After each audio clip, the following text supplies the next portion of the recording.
Hi, Cedar Mill kids. I'm so glad you're here today. It's our last week talking about responsibility. And as we learned, responsibility means showing you can be trusted with what is expected of you. We've learned so much this month. We have learned how to love God and love others. We have learned how to share what you have. We've learned about working hard and about making the most of what's been given to you.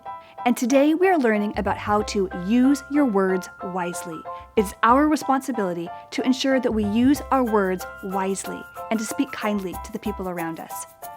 I know sometimes I don't speak kindly to the people around me, or sometimes people say things to me that make me feel bad or sad. It's our responsibility to ensure that we use our words wisely. And the Bible has a lot to say about how to do that. So let's watch this video, meet me back here, and we'll talk about it at the end. The Bible. It's 66 books of history, stories, letters, and poetry that fit together to form God's one big story. The epic adventure of how He created us and loves us so much that He made a way to rescue us. As we travel through the Bible, from Genesis to Revelation, we discover people who met God and found their lives changed forever. Now, for an amazing story, inspired by the book of Ephesians, chapter 4, verse 29. There's an old saying you might have heard before. Sticks and stones may break my bones, but words will never hurt me. Yeah, on the surface, that makes sense. I mean, you drop a heavy rock on my leg, I might end up with a big cast. But you yell at me, and I don't even get a scratch, right? Well, it's a little more complicated than that, as we're about to discover in a letter from the Apostle Paul to the church in Ephesus. Let's see. What are the most important things they need to know? Paul had spent years teaching the church in Ephesus, but now he was in prison. So he wanted to remind the Ephesians what God had done for them and how it should change the way they treated each other, especially when it came to their words. Don't let any evil talk come out of your mouths. Say only what will help to build others up and meet their needs. Then what you say will help those who listen. Your words are strong and powerful. They can make an incredible impact on the people around you, whether that's for good or not. Let's imagine what it might look like if we could actually see our words. You totally rocked it on the field today. Aw, now those words were like a nice pat on the back. Words can be incredibly encouraging. Hey, I know you've been feeling kind of sad. I'm always here if you need someone to listen. That was comforting, just like a cozy blanket and warm cocoa.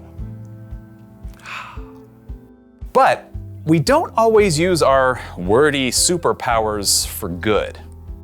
Wow, did you even look in the mirror this morning? Ouch. Oh, that burned. Things are getting messy here. And if you get really angry, well, that's when your words can be real zingers. You are so mean. I wish you weren't my brother. Ooh.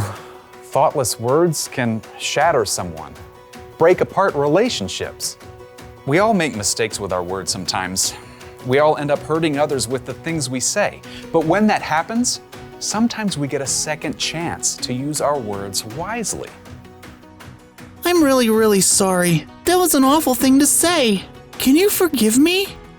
Just like your words can hurt people and break relationships, words can also be the glue that puts them back together. Your words can actually bring healing. Think about it. Every single one of us has the power to make or break somebody else's day with just a few words. Whether you write it, speak it, type it, or shape it, your words are an incredible tool. You may not have the money to buy somebody an expensive gift, but the note you write or the encouraging thing you say in the hall may mean even more to them. So, think about your words. Each one. Weigh them carefully. Picture actually what they might look like when they come out of your mouth. A knife that cuts deep or an encouraging pat on the back. Remember, Paul believed our words are so important to God that he wrote about it from prison.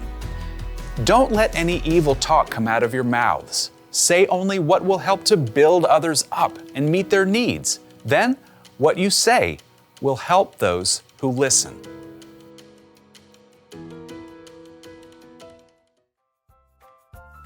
If we follow Jesus, it is our responsibility to use our words wisely.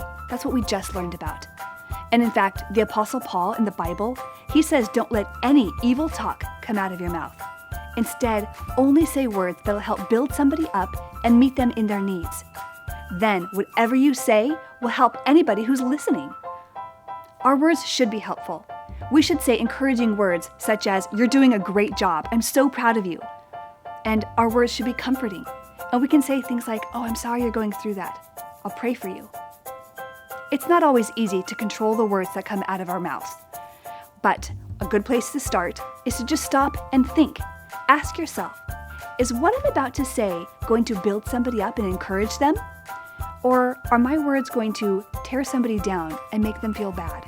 So here's what you can do. Take a moment, especially when you're mad or upset, and make a choice about the words you're about to use. Here's today's life rule. Use your words wisely. It's easy to say, but it's not easy to do. You're going to need help. You're going to need God's help. So I encourage you every day, kids, when you wake up, ask God to help you. Say, "God, will you help me to use my words wisely today?" I promise you, He will help you. Okay, kids, who is part of Sticker Club? I know some of you are. Remember, if you memorize the verse and email me, I will send you a sticker every month this year. That is Sticker Club. Who can memorize this month's verse, which is Luke 16:10? Suppose you could be trusted with something very little. Then you can also be trusted with something very large. Let's say that again. Luke 16:10. Suppose you can be trusted with something very little. Then you can also be trusted with something very large. Okay, kids, memorize that verse. Thank you so much for doing a great job on responsibility. I'll see you next week.